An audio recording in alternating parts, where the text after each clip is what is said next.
That's J DEROBIE. In my life, the remix has Popcorn on it. I think we haven't started to speak in a very long time, Charlie. It's been over 3 years since we last spoke. But Charlie, you're doing good. Good to have you back here. How is everything? Everything has been great so far. Nice. So let's talk about this one. I think the last time we spoke, we didn't really speak about In My Life because it was a new project. Yes, Poverty. Sorry, it was a new one you had dropped. I just want us to backtrack a bit. Being a viral star into, getting into the names when it comes to musicians in Ghana. I mean, how fast was that transition for you? Were you ready for it? And I'm asking this because, your song, you're an artist, but then your song that a freestyle. It was a sort of like a freestyle. It started as a freestyle. Yeah, and then I had to. It blew before I even went to the studio to record it. And then after that, massive collabos started. Pouring in, and that. How was the transition like? Was this something you expected? How did you handle it? It was something I expected, but I didn't expect it to go that way. It was very fast, so everything was new to me, and I was learning to adapt to the new system. So that was how it was for me. Adaptation. Do you miss your underground days? No, I don't miss it. You don't miss it? Nah, never.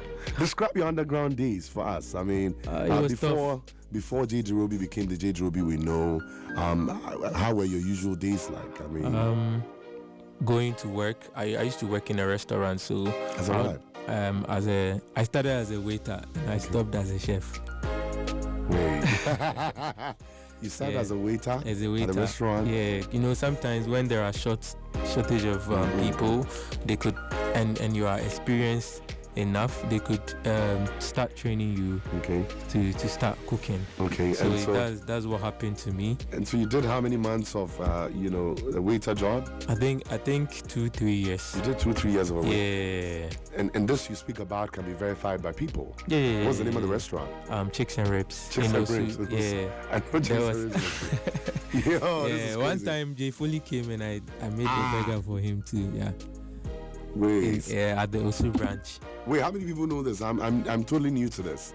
Yeah, very few, not a lot. You barely talk about it. Yeah, and I used to work. I started working at the Junction Mall branch. Okay. And then I went to the Osu. Yeah, I went to the Osu and I went to ANC too as well. Yeah, I went to all those places.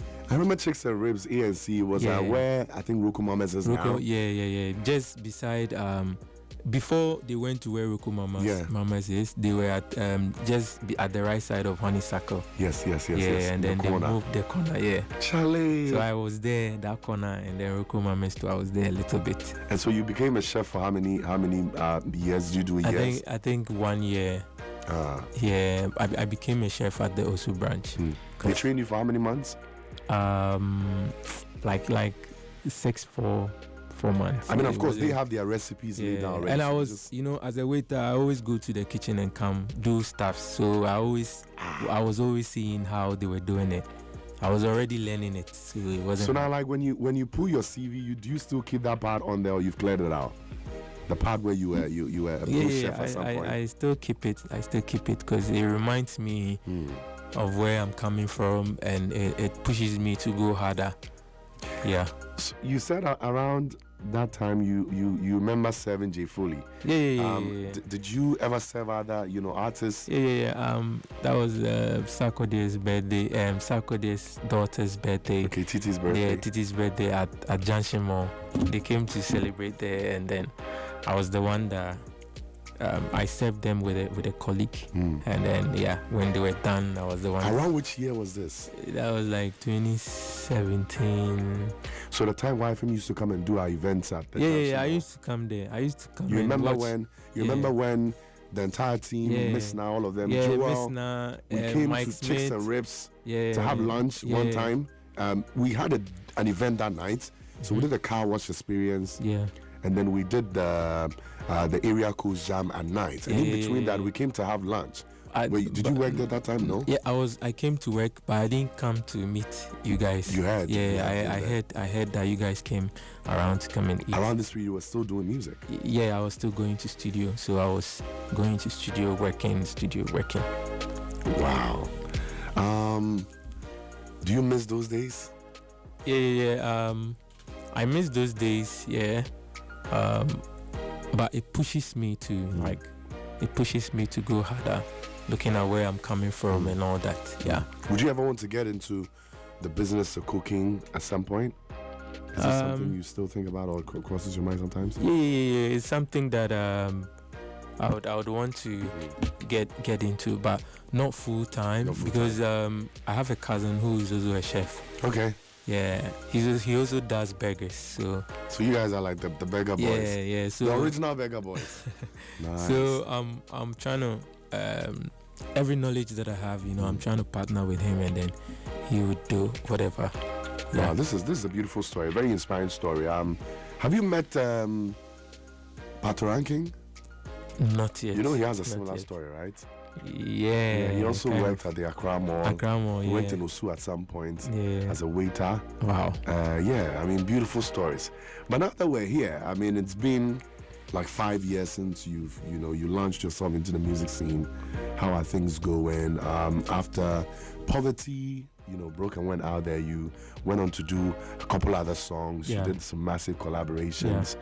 What kind of significant changes do you think Poverty brought to your life? A lot. It changed the way I viewed the world. It changed the way it changed the way I growth. One thing was growth. It brought growth into my life, and it was a rapid one. I had to I had to quickly grow in some spaces, learn some things and all that. So and it has helped me self-development. It has helped me personally for my self-development. What one thing are you most grateful for in your entire music journey?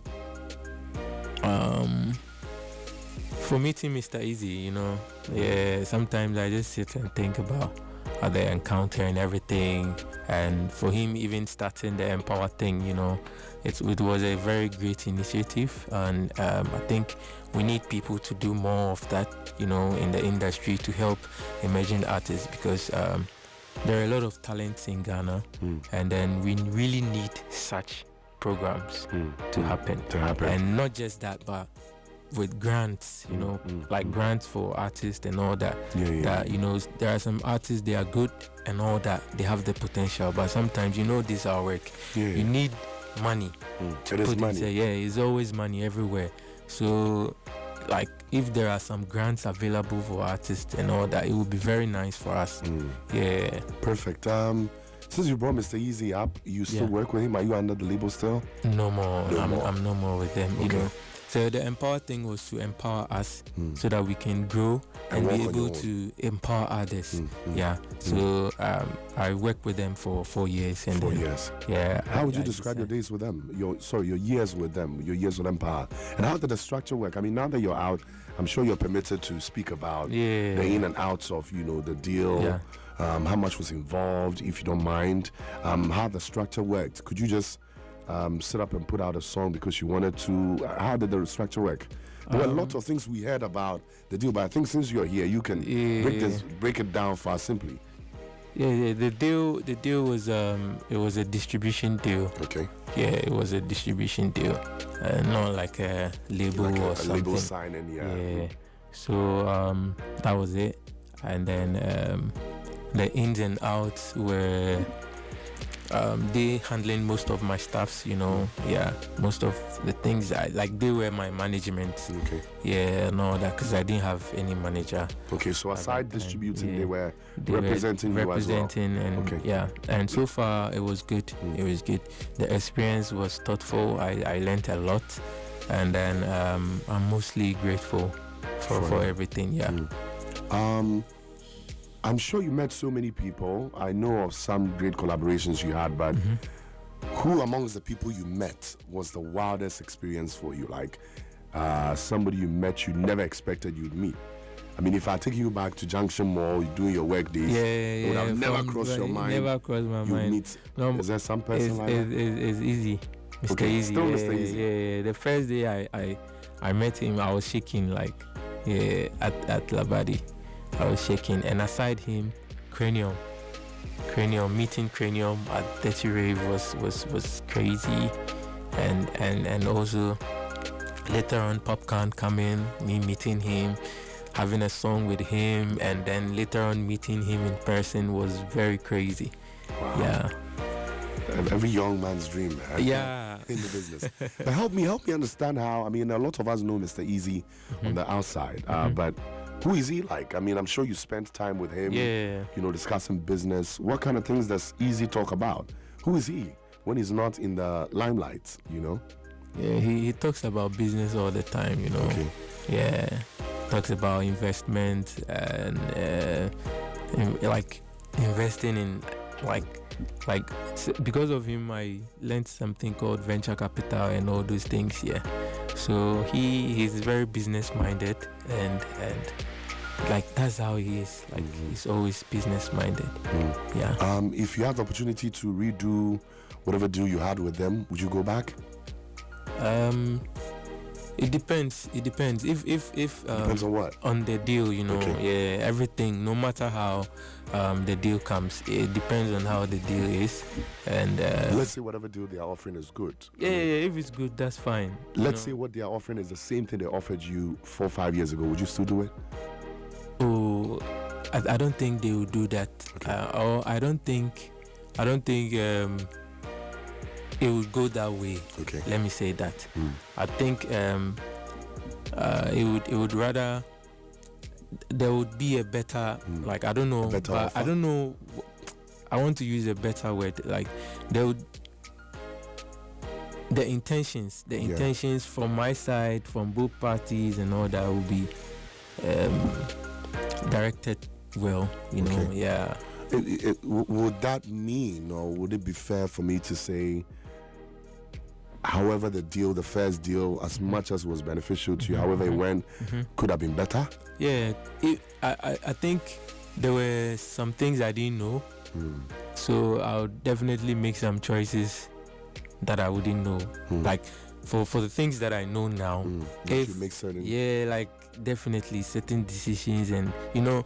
Right now there is experience, so it's a different conversation. How did the 4 years end? Was it mutual, or was it on paper and it had to end? Yeah, it was Nothing mutual. happened? There's no bad blood?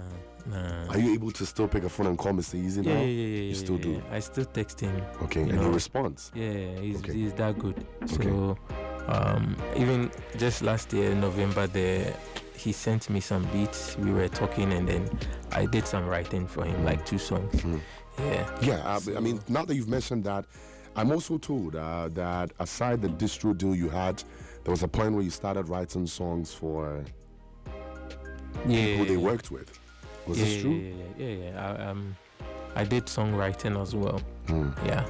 Okay. Was it commercial? Bringing some cash for you? Yeah. Okay. It was good, and one of the best songs that I ever wrote that has given me cash a bit is Joe Boy's song Alcohol Sip.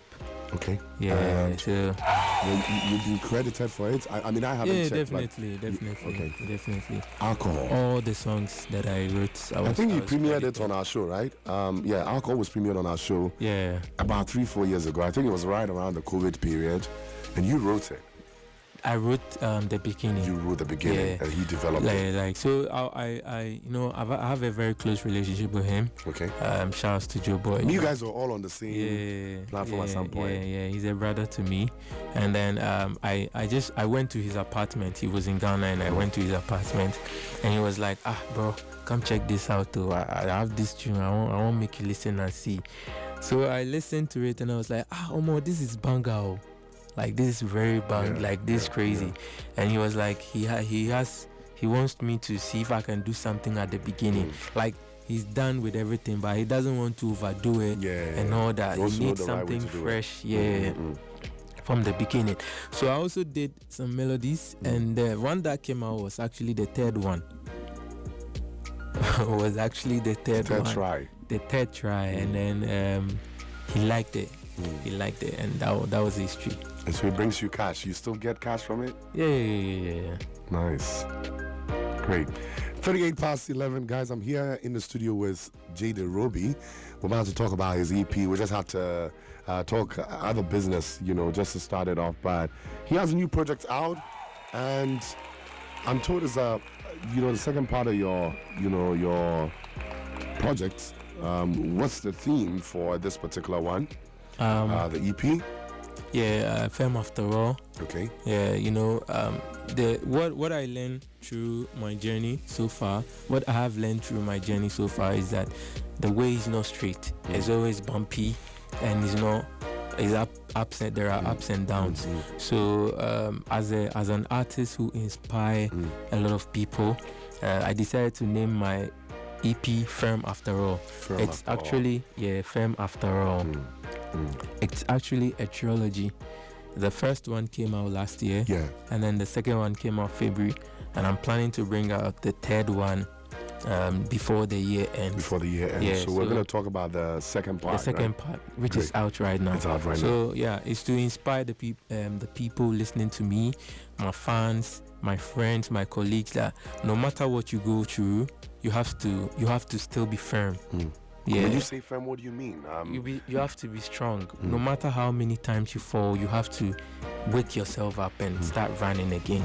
You don't have to wait for people to wake you up. You don't keep have to wait. Going. No, you have to wake up and keep going. Are these things lessons you've learned from being in the Ghana music industry, the business of Ghana music? Would these be, specific lessons you've learned from being in this Ghana business? Because I'm in the Ghana business and nowhere else, so this is the only place that will teach me whatever I need to know. So these are the things that I've learned. You've learned. Before we move on to the details of the EP, before you got into the business of Ghana music, before your song broke out and you entered the Ghana artist scene, what were two things you thought existed that didn't exist when you got in there? Two things? Yes, just two. Or things you perceived in a different way, you really understood when you got in there. I don't want to call them misconceptions, but things you expected. Maybe I'm here in Ghana. Okay, when I was in Ghana, for me, I thought like the industry, like I thought everyone was friends, and everyone was in a one WhatsApp group. No, and then that one it will shock you. I thought everyone. And a war field. Yeah, it's a battlefield. It's a battlefield, and you need to fight. You need to.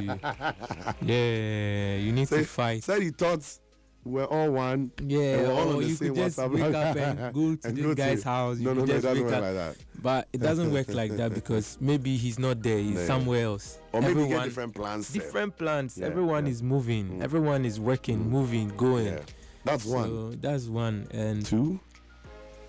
Do you think there was a lot of money in the business? Yeah. That's the second one. I thought maybe there was a lot of money, but it wasn't the money. I wasn't even looking at the money per se, because as an upcoming, you just love the talent. You just love doing music, making music, and all that. It will take you a time for you to even start seeing it as a business. So from the beginning, I didn't see it as a business. I just go to studio. Where I knew it was a business is you have to put money in it. You have to put money. You have to pay studio time, and but you didn't really see how the money comes back to you. But it comes back. Or how broadly. To make the money to get back. How to make it back. The only way I thought was shows. Shows and all that. But I didn't know about the royalties, a lot of things about streaming and all that. So generally, I was just doing it for the love of, and I'm still doing it for it, because you don't have to lose the purpose, the reason why you're doing it. You have to remember the love you had for it. So I'm still doing it, but before you can move forward, move on, you have to see it as a business. And that's the only way you can move on. So the first part is already out around last year May. May. The second part is what we have, but between the first project and the second part, what changed? What was different? Nothing that much, but I think the vibe. Okay. The vibe, you know, and they all have some kind of sound, and that sound follows the theme of the EP, the 3 EPs, which is Firm After All. So it's more of inspirational. More inspirational. Yeah. Perfect. Which out of the current list of the current EP, the songs in particular, would you describe as most challenging to record? Oh, none of them. None of them. I recorded all of them myself, okay. So none of them was challenging. But I think New Brand from the first EP was the one I kept revisiting. Okay. To make changes. So sometimes I just record them down and then I'll revisit them to make some petty changes in them. Yeah. Perfect. We're going to check them out in a bit, but before we do that, the WhatsApp line is active 02022222073. My man J DEROBIE is with us here. The Tishi guys, shall we link up? You're from Tishi or Nungwa? Nungwa. Yeah, Nungwa, and partly Media. I always thought. Nungwa. But I'm not from here, man. Nungwa. You see what I don't like? Me catch you na se me kafa baby a muti se me ma kamo de na me ya mo yen kan fo na mo ma gange up na mo yetia me so much as here Gadji own self do another understand God fancy boy me and you from Jamaica. Me and you from Fanti Jamaica. Me and you from Fanti side, but if they do then they do me some. Yeah, that's like the way me too be Nungwa and Jamaica. And Jamaica, so 3 sides. Okay, sharp. Everybody's picking one extra side. Delphina is also Jamestown, Barbados, and Iceland. And Iceland, yes. Yeah. So Jamestown, Barbados, and Iceland. Anyways, my brother, we're going to check the song out. But currently, aside music, what do you do? So far, music is the only thing I do. It's the only thing. Yeah. And then in music, do you just record? Yeah, I record. I write for people. And yeah. Okay. Do you produce? I don't produce. I don't produce. That one, they have to leave it for someone else. Alrighty. Yeah. So, guys, let's check out. We're going to do shorts of the EP. Let's check it out and then wrap up our conversation, okay? So where do we start from? Start anywhere you want. Okay, perfect. So let's check out Hunger, produced by Ridwan. He's Guyanese. The last one we're checking out on the EP.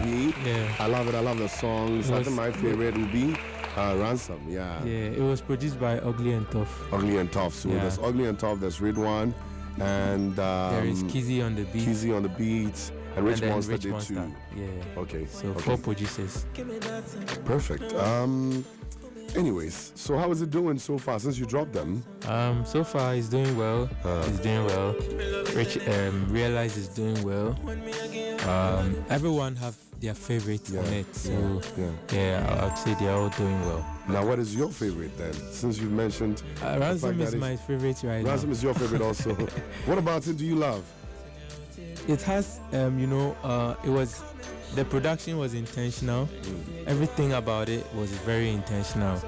It has some high life feel in it, and this kind of Kojuentry Dadianuma kind of tones in it, and it has this 70s guitar at the beginning, So it was really, really intentional, and that makes me like it that much. Yeah, makes you like the song. Yeah. Are there any collabos you're hoping to get?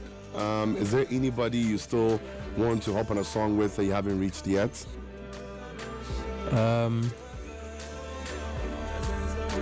So far, I've reached out, and yeah. So who would this person be? Who would you want to have on a song that you haven't already done a song with? Oh, a lot. Shatawale. You want to get on a song with Shatawale? Yeah. They haven't reached out. They haven't reached out back. I'm sure you. No. We talk. You talk. We talk. So are you sure you don't have a song with any of them? No, not yet. We are planning to link up. Yeah, we do text all the time. Yeah. All right. Perfect. 3-4 years from now, where are we looking at sending the J DEROBIE brand to? 3-4 years from now, touring, playing big shows, international. Yeah, hosting my own events, in Ghana, festivals, yeah, that's the dream. Great. Helping emerging artists, building a platform that would also help emerging artists and all that, because the music business is still growing, and it is estimated to make, I think like more than some billions of dollars in by 2030. So you want to tap into that? Yeah, it's a blessing that you need to see and tap into it. And if you're doing music, this is the best time to go into music. If you are thinking of or planning, this is the best time to start doing it. So yeah. Great. You mentioned touring. Have you done any since you came out? Have you done any? Not yet. Yeah. Okay, but you have some great collabos. You did one with Popcorn. Yeah. Do these people ever consider you? How does the system work for you? Do they reach out, or how does it work if you want to get on tour with some of these guys? Because they really go out on the songs they have with you, especially the one with Popcorn. Yeah. It's a very hard work. It's a very hard work, and it's a gradual process. So we just have to get in touch, communicate, and plan everything out. So yeah, it's not easy that way, but it can be done. It's possible. Yeah, it's possible. Now that you're not working with Empire no more, you mentioned that it was a distro deal, but then it moved into you being they representing you. Who represents you now? Are you independent? Do you work with a label? Yeah. I have my own record label now. I'm signed to it, Tefway Records. Okay. And then I'm working with Skillions Global as my management. Okay. Yeah. So yeah. Are you open to getting people invest in you? Yeah. We are open to get investment. Anyone who is willing to partner with us and invest in us, we're ready. And we've been seeking investment for even a long time. So yeah. All right, perfect. Thank you so much, Ali. It's 12 on the dot. Appreciate you coming through. Thank you. This one has been a wonderful one. We look forward to the final part of the trilogy coming out. Once it's out, just advertise. Any final words to your fans? I'm planning to have my own show this year. So all I want to say is I want to tell my fans to prepare and for a nice show this year, my own event. And aside that, I want to thank them for being so supportive. Everyone supporting my music, and I want to thank you to also inviting me here, DJ Ganj, Del, everyone, my team, Skillions Global, Tefway Records, and everyone that I'm working with, yeah. Alrighty, thank you so much also for appreciating us. I do support you and wish you the very best in your music journey. The new ones I'll just drop it. We'll definitely spin it, okay?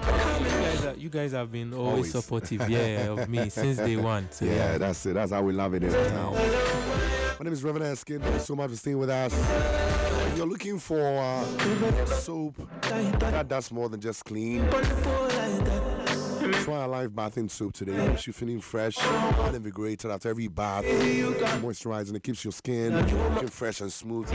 Choose from lemon, coconut, aloe vera. Those variant for a scent that suits your mood. It's affordable, good and high quality. Of course, perfect for your skin. Perfect for everyday use. Go on a live soap today.